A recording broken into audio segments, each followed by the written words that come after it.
Ebyo byona bigambirwe omukwigura campaign y'omukyala Grace Agaba Oizirenka Independent Antebe y'okujwekera Buhweju constituency kandi campaign etandikire Hakajani Town Council yahenderera hari Nsika Town Council Chayi cha district.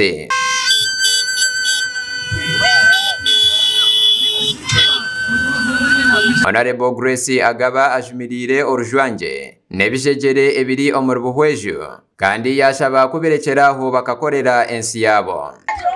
Kujwanze muri nyamujwanje rutarmu ekine cyo kutereza Buhweju ekine cyo gukora Buhweju ekine cyo kujwera Buhweju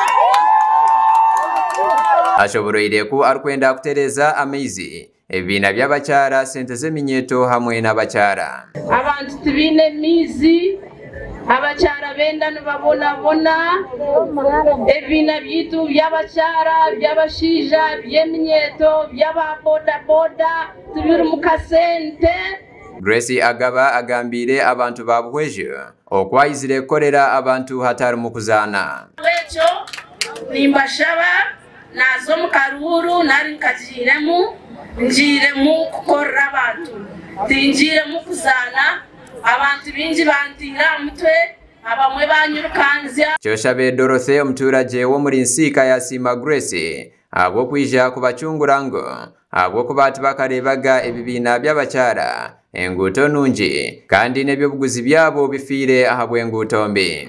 Sima Grace abo kwiza uko mucyara kazi aho baterere ofisi yo mucyara nebibonire Grace nona mukunda kandi we atwire Agnes omuturage wa Butare B Rubaga Wade yashobora okubonabona kw'abakyara okubarabiremo ahabwenje ndambi hamwe n'enguto. Yashaba Grace Agaba okubazahura Buhweju ekagendo meisho.